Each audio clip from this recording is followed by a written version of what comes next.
What's up, friends? Welcome back to the channel. So excited for Taxi Driver today because this movie has been high on my radar for quite a while, ever since I saw Joker last year, which ended up being my favorite movie of the year, and I saw lots of people comparing that to this movie, and so that has just made me super intrigued and really wanting to check it out. Now, I don't know to the degree in which this movie is similar to Joker. I don't know if it's just in the storyline and the characters or what it is, but I'm excited to find out because of how much I love that movie. I'm sure that I will really enjoy this movie as well. And this is another Robert De Niro movie who's been on the channel quite a bit recently, and so I'm excited to see him early on in his career. I assume this is quite an old movie now, like 45 years old, and so I'm excited to see his acting in this. And of course, he's teamed up again with Martin Scorsese. Just saw that matchup in Goodfellas just about a week ago or so, and so I'm excited to see them work together again. But way before that, obviously, I've been really enjoying seeing some of Martin Scorsese's films recently. I think he's a very, very good director. Really love his style and the ways that he organizes his scenes and his shots, and so I'm very excited to see another one of his films. But besides what I've said already, don't really have anything else to say. Don't know too much about the film, what the story's about. I assume Robert De Niro's some taxi driver or something. That's the only guess I have, but I hope you guys enjoy watching my reaction to this. If by the end of the video you enjoyed it, definitely consider leaving a thumbs up. That helps the video reach a lot more people, helps the channel out. And as always, if you'd like to see my full-length reaction to this, definitely check out my Patreon link in the description. That's where you can find that. Obviously, you'll need your own copy of the movie to watch along with me, but those always go up a lot sooner than the YouTube edits, so if you're interested in seeing it before as well, that's where you can do so. But besides getting access to this full-length reaction and all the other full-length reactions I've done for the channel so far, I'm also starting to do exclusive reactions for Patreon. So because my schedule as far as editing and uploading is kind of at the brink as far as the YouTube channel goes, I'll have some exclusive full-length reactions because those take less time for me to edit than the YouTube edits, and so those will be ones that you won't ever find on the YouTube channel. So it'll be an extra TV show to the schedule, as well as 2 extra movies a month. If you're interested in checking those out, those will be on my Patreon as well. But I'm excited to go ahead and get into this one, so let's go ahead and jump into Taxi Driver. Now, I could be off on this, but I think I remember reading some of the comments on the Rocky reaction video that I did, that came out the same year as this, and it was kind of a clash between these two movies for Best Picture and stuff. So I think it's fitting that I watch this one soon after that so I can get kind of a better perspective. Whoa, Jodie Foster's in this too. I did not expect that. Dang, I thought Robert De Niro was going to be the only recognizable name. I can't sleep nights. So what do you do now? Ride around nights, mostly. Subways. I'm gonna do that, I might as well get paid for it. Military record. Marines. Are you moonlighting? What's moonlighting? It's a great opening dialogue scene right there. I love the way that it introduced his character so quickly and effectively, because we learn a lot about him in that conversation. We learn that he's kind of like a loner, just kind of riding around at night by himself. We learn that he's a little bit innocent because he didn't know some of the phrases that the guy was talking about. And we learn about his background, that he's kind of a good guy, I assume, because he was in the Marines.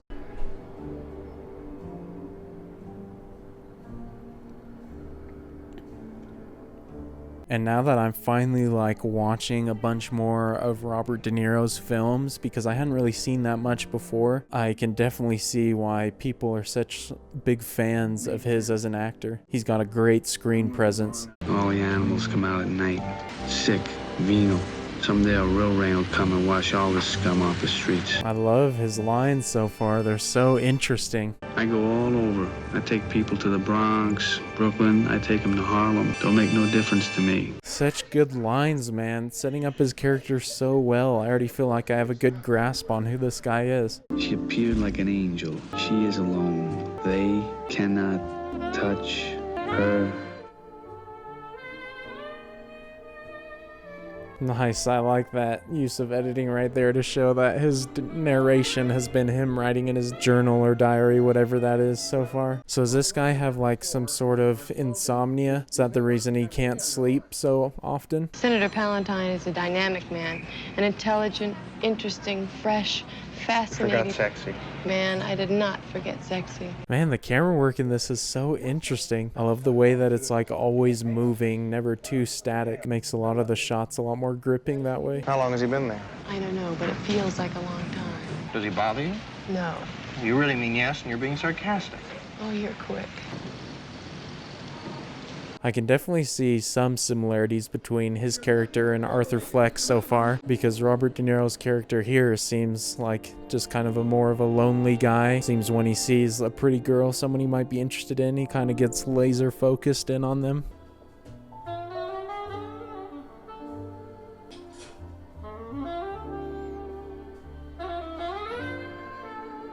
Yeah, this man definitely is craving a relationship. It's a great way of showing that because it's not like telling us outright. It's just assumptions we're making because of the shot choices. So how's it hanging? Sure, on the radio, some fleet driver from Bell just got all cut up. You run all over town, don't you, Travis? Travis. You run all over town, don't you? Yeah. Well, I'm gonna go do my dirt. Oh, that's so cool. What the heck? The way this is filmed is so captivating so far. Again, that's another great interaction and showing a little bit more about his character, because in that interaction we learn that he's a man of very few words. He's kind of shy. He also gets distracted very easily, and when they asked him how's it hanging, instead of saying something about himself, he said something that he heard about something else that happened. I'd like to volunteer. Great. I'll take you right over here. That's all right. I'd rather volunteer to her if you don't mind. And why do you feel that you have to volunteer to me? Because I think that you are the most beautiful woman I've ever seen. Very smooth. A man shooting his shot right now. Would you like to come have some coffee and pie with me? Why? I think you're a lonely person. See all these phones and all this stuff on your desk. That means nothing. Man, the shot choices in this are absolutely excellent. And I think you need something. And if you want to call it a friend, you can call it a friend. You're gonna be my friend? What do you say? I have a break at 4 o'clock, and if you're here... I'll be here. Travis has got some confidence, I'll give him that. I was thinking that he was a little bit shy earlier, but if he sees someone he likes, he goes for it. And he seems to be like a pretty smooth talker in that conversation. Do you like the place you work in? We've got some good people working for us, and I think Palentine's got a good chance. You know you have beautiful eyes. Robert De Niro's acting has been really good in this so far. He's got a lot of subtleties to his performance that are setting off some like social cues and stuff. When I walked in and I saw you two sitting there, I could just tell by the way you were both relating that there was no connection. That fellow you work with, I don't like him. Not that I don't like him, I just think he's silly. I can't tell if he's just saying what he thinks and what he believes, or if he's actually like trying to slowly manipulate her mind to dislike that guy because he feels that he's a threat to his chance with her. Either way, his speech is very peculiar. You know what you remind me of? What? That song. He's a prophet and a pusher. Partly truth, partly fiction. Walking contradiction. I'm no pusher. I never have pushed. No, just the part about the contradictions. Man, I love the dialogue in this, and I really like that line about him being a walking contradiction, because it definitely has had that vibe so far, because outwardly he's been very nice, very friendly, very personable, but some of his lines and things like that have made it seem like his inward thoughts and things are a little bit more offbeat or a little less friendly. I'm one of your biggest supporters, you know. I tell everybody that comes in this taxi that they have to vote for you. Can I ask you something, Travis? Sure. What is the one thing about this country that bugs you the most? Whatever it is, he should clean up this city here, because this city here is full of filth and scum. He should just flush it right down the toilet. Man, every dialogue conversation in this has been so fascinating. I love the ways that the direction and the writing are giving us a look into Travis's character, because I feel like in such a short amount of time, it's really told us most of what we need to know about him. We learn like what he doesn't like about the city. Seems he's got a little bit of anger in him. Come on, baby. This is a real drag now. Come on, don't make no sense. Want to get busted? No trouble. Cabby, just forget about this. It's nothing.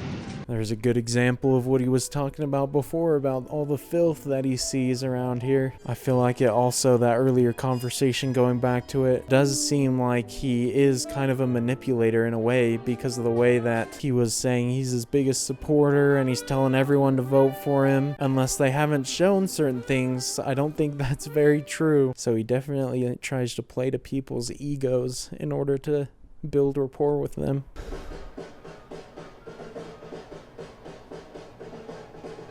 Wait, bro, is he taking her to like a adult movie? That'd be kind of an awkward date. This is a dirty movie. This is a movie that a lot of couples come to. All kinds of couples go here. I see them all the time. I can't believe she's going along with it. What the heck? Travis is certainly bold. He's not ashamed of any of his likes or dislikes. Dang, yeah, it took her like 30 seconds before she decided she's out of there. I don't know much about them, but I can take you other places. Which is different. Wait a second. I want to talk to you. Look, Don't just I go. have to go. Wait a second. Interesting the way he was acting around her. He was kind of mimicking what that other guy was doing earlier with the way he was grabbing her and trying to keep her to stay and stuff. Obviously not to the same degree of roughness, but maybe the people he's interacting with are rubbing off on him a little bit. You're only as healthy as you feel. You're only as healthy as you feel. That's a pretty great line right there. Dang. Is that going to be any sort of foreshadowing for his character? Why would you talk to me? Why don't you answer my calls when I call? You think I don't know you're here? Okay. Take your hand off. Okay, then just leave. Take it off. All right. You're gonna die in the hell like the rest of Come on now. Wow, man, he's completely done a 180 on his character. I mean, saw some hints before that he wasn't all there, but definitely relates to the line, "You're only as healthy as you feel." Now that she's kind of broken it off with him and ruined any chance he had, it's brought all those negative feelings that he's maybe had to the forefront. Put it down. That's right. Put it down. Why are you writing? Don't write. Just sit. Oh man, you can see in his eyes, he's a very much changed man. Could be to us though, he may have already been this man and he was just putting on a front for the audience so far. The window up there in the second floor. The one that's closest to the edge of the building. Second story. What, are you blind? Do you see the light? Love the way they overlaid the dialogue on the shot right there. I feel like a lot of the cinematography so far is very like Hitchcockian in that it's very slow and steady and things feel like uneasy, and the movement in it is very like specific movements, very calculated. It's not like wobbly, it's not handheld. I'm gonna kill her with a 44 Magnum pistol. I have a 44 Magnum pistol. I'm gonna kill her with that gun. Did you ever see what a 44 Magnum pistol would do to a woman's face? Just blow her right apart. Man, that makes me worried for Betsy, because the way that he mimicked the other guy's attitude that we saw earlier and used it kind of on Betsy a little bit, now he's hearing this guy describe what a gun can do to a woman. He's not going to get that same idea to use himself, is he? Hey, you got that 5 you owe me? Nah, if I hadn't caught me some people from Ohio out at Kennedy, I took them into Manhattan by way of Long Beach. I love that, man. That's so interesting that he decided to keep that money. I don't know if I'm reaching here with the interpretation on what those shots meant, but the way that he gives away the nice money and kind of keeps the dirty, crinkled up money, is that a metaphor for how his personality is changing in the movie? How he's kind of giving away the niceties and turning into more of an angry person? I just want to go out and like really do something. I got some bad ideas in my head. I just can't. Don't worry so much. Relax, killer. You're gonna be all right. The lighting in that scene was so fantastic. I'm guessing that Martin Scorsese is a big fan of harsh reds, because saw the same thing in a scene in Goodfellas, and it's definitely showing how Travis is kind of descending in his mental state, because he's starting to lose a grip on what he wants to do, suggesting in that conversation that he has a few angry thoughts. When we came up with our slogan, "We are the people," when I said, "Let the people rule," but I am more optimistic now than ever before. The people are rising to the demands that I have made of them. So cool how whenever I feel like he's laser focused on something, or just his focus is on something, the camera like really zooms in on it, thus in the process kind of taking over all of the audience view as well.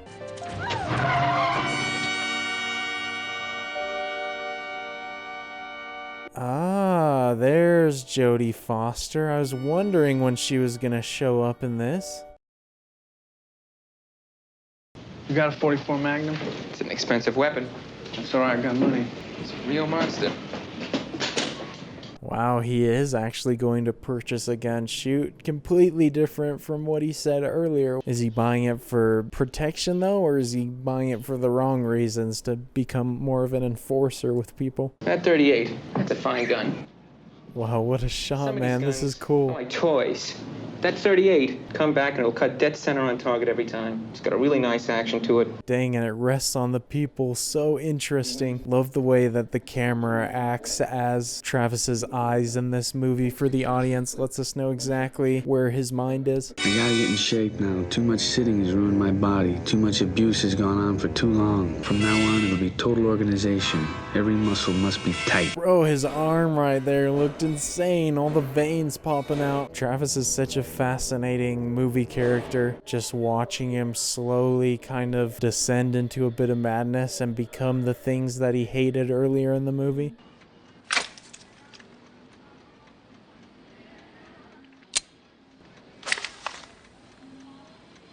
My man's quick with the draw. Shoot, don't get in a shootout with this guy for sure.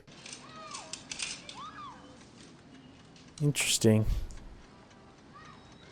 Is he making like a makeshift holster to quick access his gun?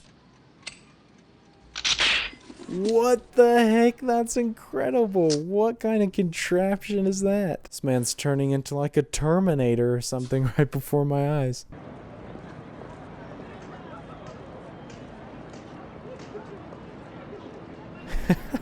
That's great, man. Just copying him. This man's very perceptive. He's always trying to find someone who he thinks looks in power and tries to copy what they do. That's what I assume he's doing right now. Is it hard to get to be in the Secret Service? Why? Because I think I'd be good at it. I noticed a little pin there. That's like a signal, isn't it? A secret signal for the Secret Service. His acting is great in this. The way that he smiles, it just almost looks like he's someone who doesn't understand how to smile properly and is just doing what he thinks is a good smile. My name is Henry Krinkle, Krinkle, 154 Hopper Avenue, Fair Lawn, New Jersey. Henry, we'll get all the stuff right out to you. That's a very interesting interaction right there. The way that he made himself a target in that conversation. And obviously all the information he told him was incorrect. I'm standing here. You make the move. You talking to me? You talking to me? Well, then who the hell else are you talking? You talking to me? Great acting by De Niro in that scene. I love it. I feel like I've seen people parody that moment before, but I didn't know what it was from. Now I know. Give me the cash out the drawer. Come on. Come on. Let's go. Let's Okay, go. man, Give me the goddamn don't cash. shoot. Come I'm on. getting it, man. Stop taking so long. Come on. Oh man, here we go. Does he have one of his guns with him? This is gonna be his first shot at actually stepping up to someone. Hey, spray it. Hey.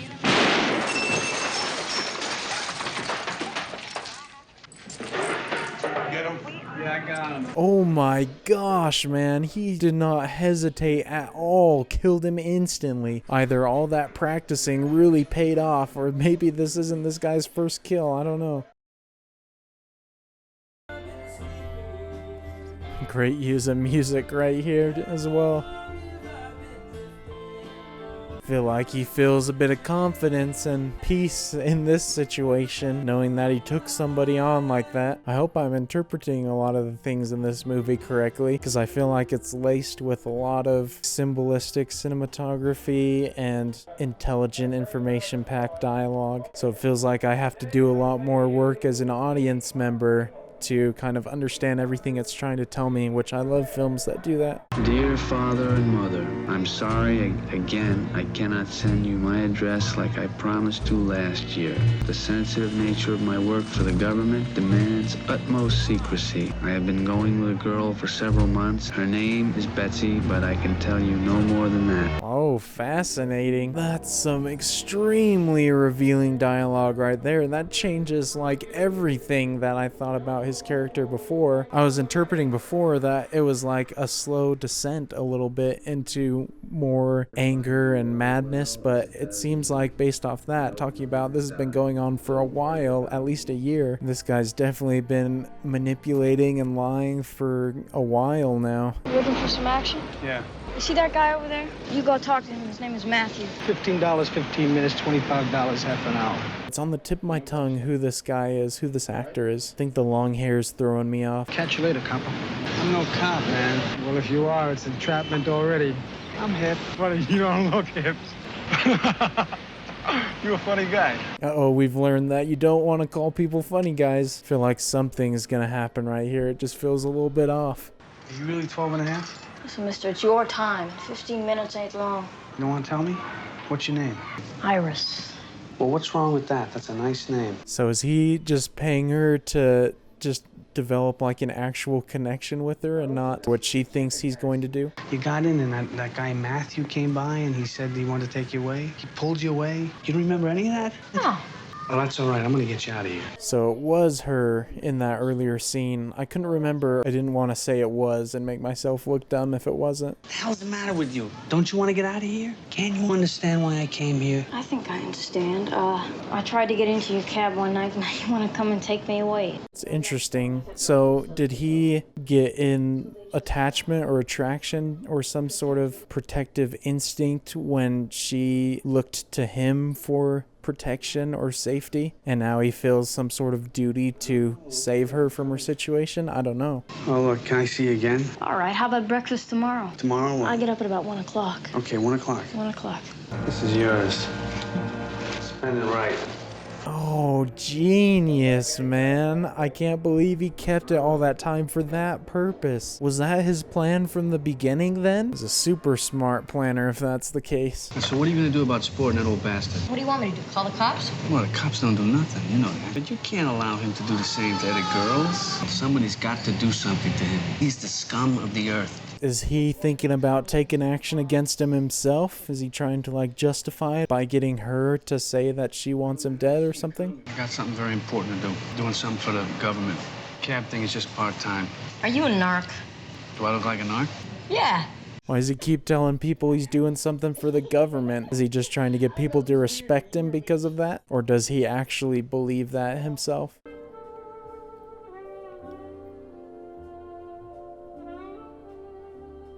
Whoa, he's planning on doing something majorly drastic if he's planning on being dead soon. My whole life is pointed in one direction. I see that now. There never has been any choice for me. Wait, that editing right there makes me think he's actually going to go after this guy, the senator. Maybe I read that completely wrong. I thought he was going to go after Iris's pimp. For far too long, the wrong roads have been taken. The wrong roads have led us into war, into poverty, into unemployment, and inflation. Whoa, shoot, my man got the interesting haircut, going for that mohawk style. No longer will we the people suffer for the few. It's fantastic acting, oh my. I'm tense right now because I still don't know what he's planning to do right now. We are the people, you and I, and it is time to let the people rule. Thank you. If he is planning on going after the senator, is it because he just disagrees completely with his ideology of giving the power to all the people because Travis has seen how awful all these people are? Maybe that's his motivation. Oh shoot, this man's going for it. He's been spotted though. Dang, he didn't get to carry out his plan there. Or maybe that was his plan from the beginning, was to not actually take action right there and just to make him follow him. I don't know. I feel like for a little while throughout the movie I could kind of see where the trajectory was going, but now I feel like it's gotten a lot more unpredictable. How's Iris? No, I don't know nobody named Iris. Get out of here. Suck on this. Oh my gosh, never mind, he was going to kill that guy. That was cold-blooded, man. Just did it without a second thought. Well, that's not necessarily true. He's been thinking about it for a while, I think. Hey! Oh my gosh, dude. Yo, dude, everything is starting to get crazy right now. What the heck? Things are falling apart. Travis took one in the neck, though, like a champ. Man didn't even flinch hardly, just turned around.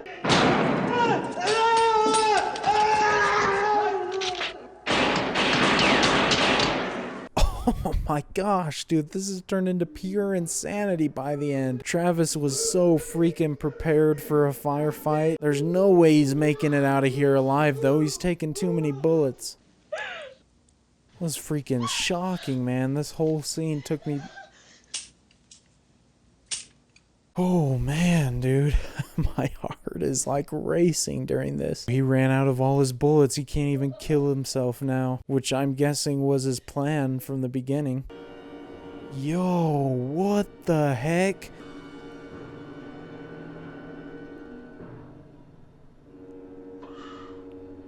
Oh my gosh, man, what a shot. This ending is kind of starting to blow my mind here a little bit.